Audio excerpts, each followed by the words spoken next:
Bonjour à tous, alors aujourd'hui je vous propose un exercice sur les inéquations, voilà, et les équations. Quand est-ce qu'il faut faire un tableau? Quand est-ce qu'il ne faut pas en faire? On va apprendre à répondre justement à cette interrogation. Donc 5 choses à résoudre, et on verra dans quel cas vraiment il est nécessaire et impératif de faire un tableau de signes. Première inéquation.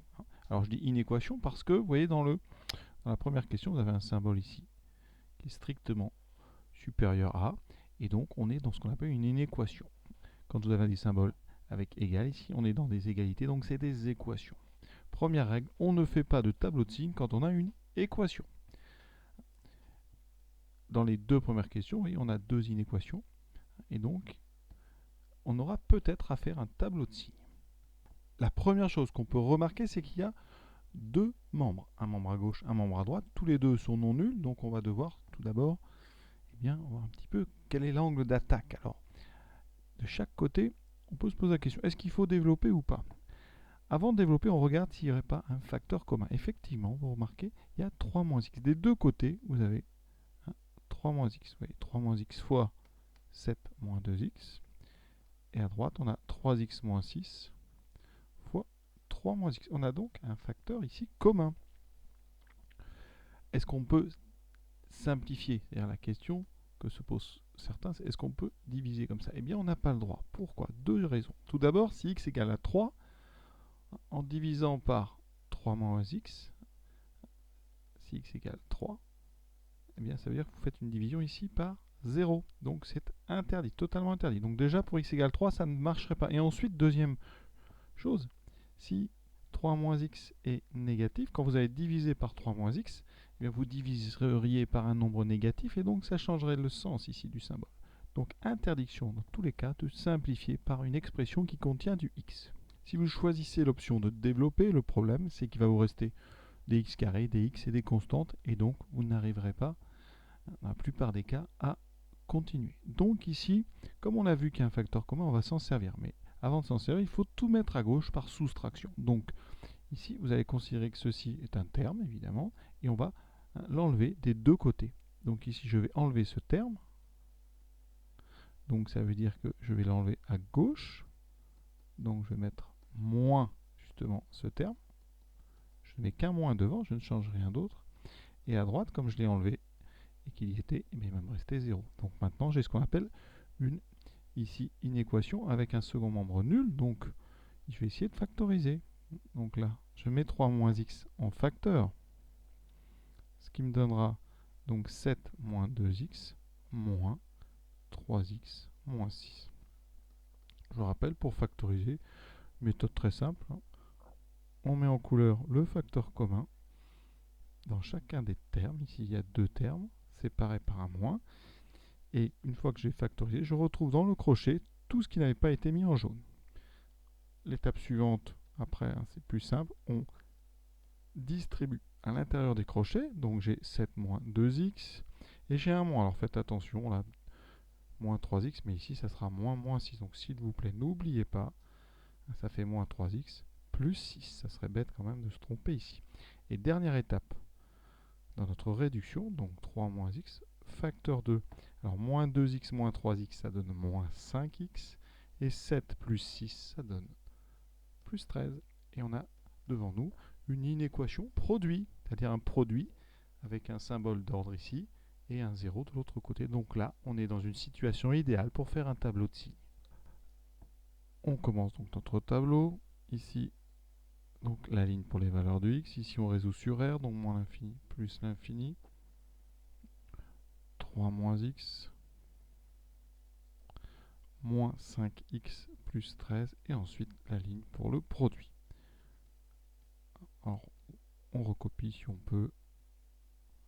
Maintenant, donc étape suivante, on s'intéresse aux valeurs qui annulent 3 moins x. Enfin, la valeur, ça fait moins x égale moins 3, donc x égale 3. On fait très attention à ne pas se tromper dans ce genre de petite équation. Vous pouvez aussi, si vous voulez, faire passer par addition, donc moins x de l'autre côté, ça fera 3 égale x. Vous voyez, on trouve dans tous les cas 3 comme valeur intéressante. Ensuite, on fait pareil pour moins 5x plus 13. Ça fait moins 5x égale moins 13, hein, par soustraction. On divise maintenant pour enlever ce moins 5. Ça fait moins 13 sur moins 5. Donc 13 cinquièmes. Alors 13 cinquièmes, c'est plus petit que 3. Parce que 3, c'est 15 cinquièmes. Donc ça, c'est important parce que dans la première ligne, il faut classer les valeurs de x dans l'ordre. Ensuite, vous tracez les traits. Vous mettez les zéros au bon endroit. Et vous mettez le signe. En faisant attention, 3 moins x, la pente, c'est-à-dire le coefficient directeur, c'est moins 1 ici. Hein. A égale moins 1. On a donc devant nous une fonction affine décroissante. Donc d'abord des plus et ensuite des moins. Pour ceux qui ont appris certaines règles, après le 0, dans une fonction affine, on met le même signe que celui de la pente, coefficient directeur. La deuxième fonction affine a un coefficient moins 5, donc elle est elle aussi décroissante. Donc on va mettre des moins après le 0, donc c'est plus 0, moins, moins. Maintenant, bilan, on fait le produit par colonne, donc plus, plus fois moins, moins, moins fois plus, moins fois moins, plus. Et on abaisse ici les zéros. Il n'y a pas de valeur interdite ici, pas de division. Et maintenant, on répond à la question, qu'est-ce qu'on veut? On veut notre produit strictement positif. Donc, qu'est-ce qu'on regarde? On regarde les plus, et c'est tout. On ne regarde pas les zéros, c'est pas supérieur ou égal, donc on ne regarde pas les plus. Donc ici, on ne regarde pas les zéros, donc on va regarder uniquement donc nos deux symboles ici plus. Donc on a deux zones intéressantes. Et donc la solution, ça sera donc la première colonne, donc de moins l'infini à 13 cinquièmes. Moins l'infini est exclu, obligatoirement. 13 cinquièmes, ça annule notre produit. On ne veut pas que ça s'annule, donc on ouvre le crochet. Notre deuxième zone, de 3 à plus l'infini. Ici, on ne veut pas 3, on va l'éjecter. On ouvre le crochet vers l'extérieur. Ici, le plus l'infini, on l'exclut aussi. Et notre première équation est déjà résolue. Inéquation suivante. Donc ici, on a deux membres qui sont simples parce que des deux côtés, en fait, on a des multiplications, mais ce sont des fonctions affines. Donc là, on est dans ce qu'on appelle une inéquation du premier degré. Ça veut dire qu'en développant, ça fait moins 15x moins 15, on distribue le moins 5. À droite, je distribue le 4, moins 4x plus 8. Vous voyez, j'ai devant moi une inéquation toute simple. On va mettre tous les x à gauche et les constantes à droite par des soustractions et des additions. Donc là, moins 15x, il ne bouge pas. Je vais par contre enlever ce moins 4x en ajoutant donc 4x des deux côtés. Ensuite, le 8 était déjà là, il va y rester. Et ce moins 15, eh bien, il ne me va pas. Je vais ajouter 15 des deux côtés, donc ça me donne à droite 8 plus 15. Maintenant, moins 15 plus 4, ça fait moins 11x. Plus petit que 8 et 15, 23. Étape suivante, je divise par moins 11, mais moins 11, c'est un nombre négatif. Hein. Donc quand on divise une inéquation, une inégalité par un nombre négatif, elle change de sens. Ça veut dire qu'ici, on va avoir x. On aura 23 divisé par moins 11, mais on aura plus strictement inférieur, mais strictement supérieur. Vous voyez, le sens a changé. Et donc, on trouve x plus grand que moins 23 sur 11. Ça, eh bien, on le transforme en intervalle. Alors, ceux qui ont un peu de mal, ben, vous faites un petit dessin. Moins 23 sur 11, on est plus grand. Donc, on est du côté droit. Donc, la solution de cette inéquation, c'est l'intervalle moins 23 onzième plus l'infini ouvert. On peut ici faire un tableau de signes en mettant tout à gauche. Si je mets tout à gauche, donc moins 15 plus 4, moins 11x, moins 23 négatif. Là, vous pouvez faire un tableau, mais c'est un tableau qui va être assez petit. On aura x, moins l'infini, plus l'infini. On aura juste une ligne, celle de moins 11x, moins 23. Alors, quand est-ce que ça s'annule, ce moins 11x, moins 23? Il faut que moins 11x soit égal à 23. Donc, x, c'est 23 sur moins 11. Donc, x, moins 23 sur 11. Là, vous voyez, on n'a qu'une ligne en plus de celle de x. Notre fonction ici est directement une fonction affine. Sa pente, c'est moins 11, donc c'est une fonction affine décroissante. On a donc un signe plus 0, moins.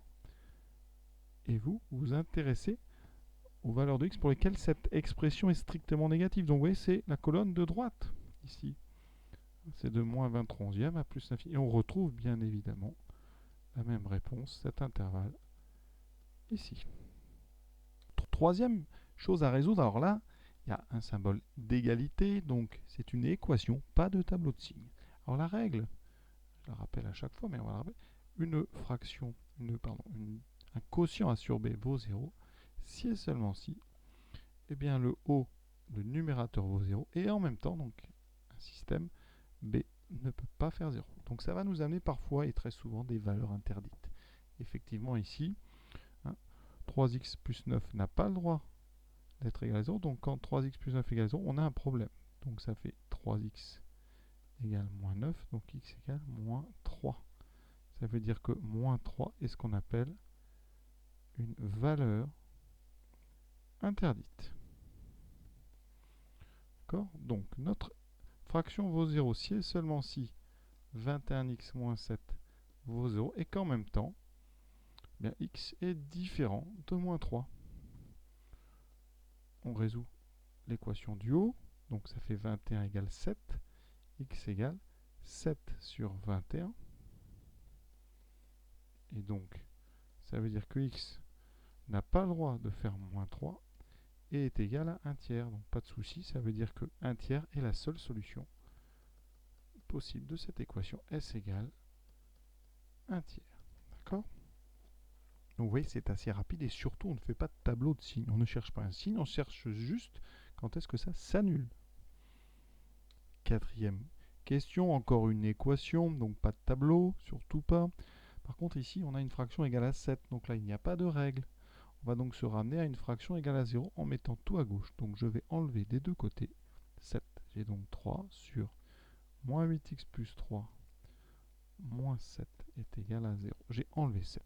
D'accord? Alors 7, ici, on va le mettre, on va essayer de mettre tout ça au même dénominateur. Donc le 7 ici, mais ce qu'on va rajouter, 7, c'est 7 sur 1. Donc je vais mettre ça au même dénominateur en utilisant la petite technique ici de la boucle. Donc on va faire 3 fois 1, donc 3, moins ici 7 fois moins 8x plus 3, divisé par le produit des deux dénominateurs, mais il y en a un qui vaut 1, donc c'est juste moins 8x plus 3 égale à 0. On regarde le numérateur, on le développe, 3, moins 7 fois moins 8, ça fait plus 7 fois 8, 56,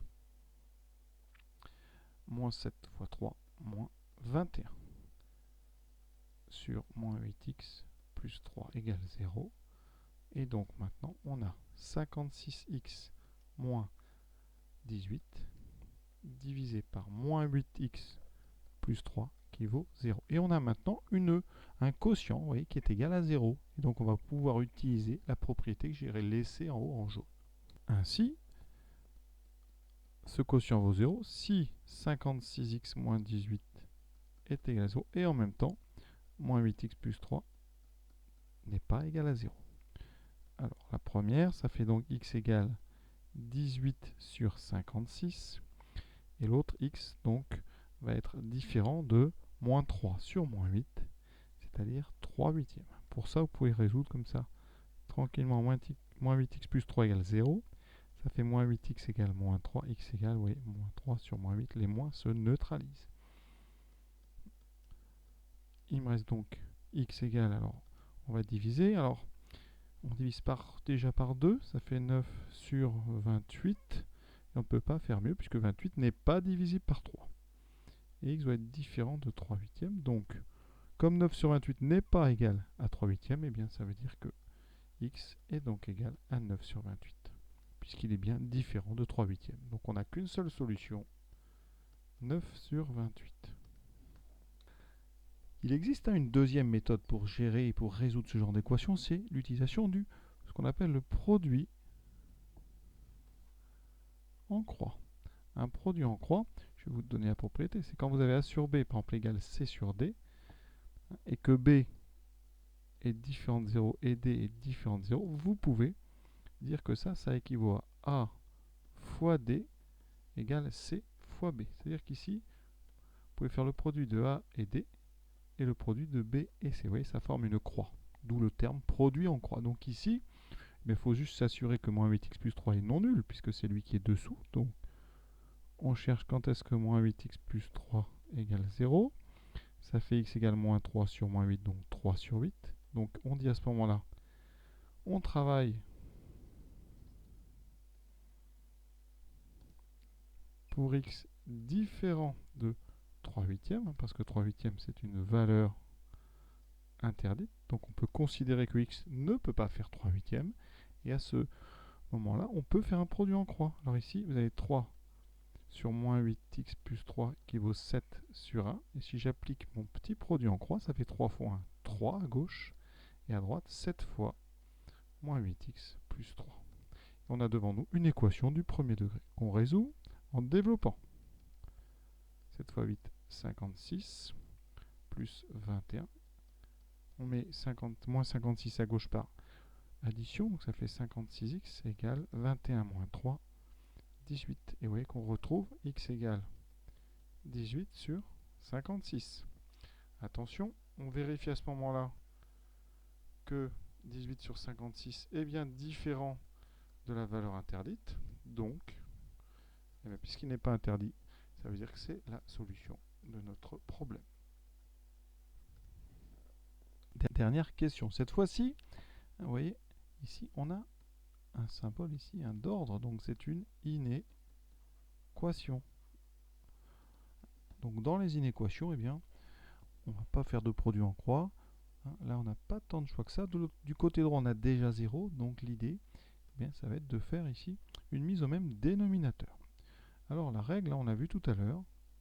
Quand on a une mise au même dénominateur, donc je la rappelle, quand on a A sur B moins C sur D, eh bien, on peut dire que on va avoir en haut A fois D moins C fois B divisé par B fois D. Ce qui donne un petit symbole ici, une petite boucle comme ça. A va être multiplié par D, moins, le symbole ici moins va rester, vous voyez ici, ce moins, on le retrouve là. Et ensuite, on aura C fois B, donc le produit en croix. Donc ici, ça va donner quoi? En haut, donc on aura 2 fois ce qu'on a ici. Alors je vais mettre bien en évidence chacun de nos ABCD. Donc 2 fois moins 4x moins 8. Ensuite, je vais vous montrer la petite croix est ici, voilà. Ensuite, le signe moins. 3 fois 3 moins 5x. Et en bas, on trouve le produit des deux dénominateurs. 3 moins 5x, moins 4x, moins 8. On n'y touche pas dessous, on ne développe pas. Par contre, on va en haut réduire en développant. 2 fois moins 4, moins 8x, moins 2 fois 8, 16, moins 3 fois 3, moins 9. Attention, erreur classique, on distribue bien le moins. Donc ça donnera moins 3 fois moins 5, plus 15x. Je répète qu'on ne développe jamais les dénominateurs. Et maintenant, on réduit. Il nous reste moins 8 plus 15. Alors 15 moins 8, ça fait 7. Donc 7x moins 25. Divisé par notre produit 3 moins 5x fois moins 4x moins 8. Et on a devant nous un quotient, on va dire une inéquation quotient. C'est-à-dire un quotient ici, avec tout est bien factorisé, avec à droite un second membre nul et un symbole d'ordre. On va donc faire un tableau de signes. Alors, il va être un petit peu plus grand que les autres parce que ici, donc première ligne, c'est x, on est sur R. On aura une ligne pour 7x moins 25. Une ligne pour chaque facteur qui compose le dénominateur, 3 moins 5x, moins 4x, moins 8. Et on n'oublie pas la dernière ligne pour le signe de toute notre expression. Voilà. Et on va remplir comme d'habitude chaque ligne tranquillement en essayant de ne pas se tromper. Première ligne, 7x moins 25. Donc on regarde, alors il faut un petit peu de place à droite. 7x moins 25 égale 0. Ça fait 7x égale 25. X égale 25 sur 7. Pour l'instant, on retient. Deuxième, 3 moins 5x. Quand est-ce que ça fait 0? Moins 5x égale moins 3. X égale moins 3 sur moins 5. Donc x égale, les moins se neutralisent. Il me reste 3 sur 5. Le dernier, moins 4x moins 8 égale 0. Ce qui me donne moins 4x égale 8. Hein, donc, x égale 8 divisé par moins 4, ce qui me donne donc x égale, donc 8 sur 4 ça fait 2, et ce moins il va le mettre en haut, ça fait moins 2. D'accord, hein, 8 sur moins 4, c'est comme moins 8 sur 4. On a donc trois nombres, moins 2, qui est le plus petit des trois, ensuite on a 3 cinquièmes qui vaut 1,06 et 25 sur 7 qui est plus grand que 3. Donc je les mets en haut. Ça, c'est une étape importante. Si vous vous trompez dans l'ordre ici, tout le reste va être faux. Quand vous avez placé vos nombres, vous tracez vos colonnes. Vous voyez, cette fois-ci, il y en a 4. Et on indique maintenant la position des zéros. Ce qu'on vient de trouver pour la première expression, c'est ici. La deuxième, c'est là. Et la troisième, c'est ici. Et on va maintenant passer au remplissage des signes de chacune de ces expressions. Alors, 7x moins 25, c'est une fonction affine. La pente, c'est-à-dire le coefficient directeur, ce qu'il y a devant x, c'est 7, c'est donc positif. On a donc une fonction affine croissante. Donc un signe, vous voyez, après le 0, ça sera plus. Donc on a moins, moins, moins 0 plus. Moins 0 plus parce qu'elle est croissante. La deuxième, 3 moins 5x, sa pente, c'est moins 5. Donc on a une fonction décroissante. Donc les signes, vous voyez, finiront par des moins. Plus, plus 0, moins, moins. La troisième, moins 4x moins 8, la pente est de moins 4, donc on descend. Donc on a plus d'abord, ensuite les moins. Et maintenant on fait, ici il est le remplissage des dernières cases, en faisant des produits. Moins plus plus, ça fait moins. Ici moins par moins, ça fera plus. Là on a 3 moins, ça fait moins. Et là, on a plus. D'accord ? Et maintenant on met les zéros ou les valeurs interdites, parce qu'on a des divisions, donc il faut faire attention. Tout ce qui annule le haut va être ce qu'on appelle un 0. Ici, donc 7x moins 25, ça s'annule en 25 sur 7. Donc là, ce 0, il va être abaissé. Par contre, en moins 2 et en 3 cinquièmes, attention, hein, vous pouvez même le faire ici. Moins 2 et 3 cinquièmes sont ce qu'on appelle des valeurs interdites. Elles annulent le dénominateur, donc elles amènent des divisions par 0 qui sont totalement interdites. Donc ici, on va signifier ça par des doubles barres dans le tableau. Et maintenant, on va répondre à la question. Vous voyez bien, on veut notre expression ici négative ou nulle, d'accord? Donc on veut dans le tableau des moins et des zéros, négatives ou nulles. Donc je les souligne, on a un moins ici, un moins là, un zéro ici, et donc vous voyez, on a deux grandes zones. D'abord de moins l'infini à moins 2, on va exclure moins l'infini par convention, et par contre moins 2 c'est une valeur interdite, donc on est obligé de l'exclure, quelle que soit la question d'ailleurs. Union, notre deuxième zone, de 3 cinquièmes à 25 septièmes. 3 cinquièmes, c'est une valeur interdite. On est obligé de l'exclure. On ouvre le crochet. 25 septièmes, il y a un 0. On veut bien parce qu'on veut inférieur ou égal à 0. On a donc un crochet qui va être fermé. Et l'exercice est terminé. Voilà, cet exercice est à présent terminé. Je vous souhaite une bonne fin de journée à tous et à bientôt.